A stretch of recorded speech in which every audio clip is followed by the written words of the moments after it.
June 21న తమిళనాడులో కల్తీ మద్యం తాగి 65 మంది మరణించారు. కళ్ళకురిచి జిల్లాలో ఈ ఘటన జరిగింది. మద్యంలో మెథనాల్ ఉండడం వల్ల వాంతులు, కడుపు నొప్పి, విరోచనాలు అవ్వడంతో కాసేపటికే బాధితులు ప్రాణాలు విడిచారు. మరణించిన వారిలో ఎక్కువ మంది కళ్ళకురిచి సమీప గ్రామాలకు చెందిన దళితులే ఉన్నారు.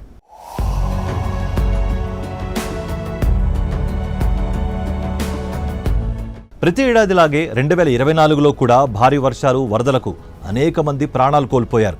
2024 మాన్సూన్ సీజన్లో భారత్ తీవ్రమైన వాతావరణ పరిస్థితులను ఎదుర్కొంది.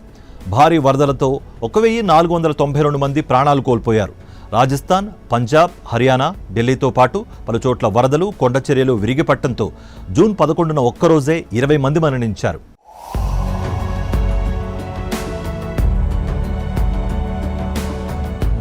ఇటు సెప్టెంబర్లో విజయవాడలో అనూహ్యంగా కురిసిన భారీ వర్షాలకు 35 మంది మరణించారు.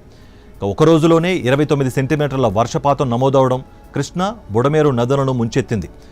వరదల కారణంగా మౌలిక సదుపాయాలు, ఇళ్లు, వ్యవసాయ భూములకు అపార నష్టం వాటిల్లింది. ఒక్క మాటలో చెప్పాలంటే విజయవాడ వరద విలయం సగటు బడుగు జీవితాలకు ఒక్కసారిగా తిరగబెట్టింది.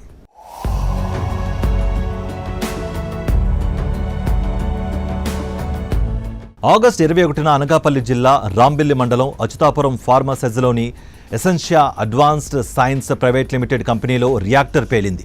ఈ ఘటనలో 17 మంది మృతి చెందారు. మరో 60 మంది వరకు తీవ్రంగా గాయపడ్డారు. ఇలా ఈ ఏడాది ఎన్నో విషాద ఘటనలు దేశాన్ని కదిలించాయి.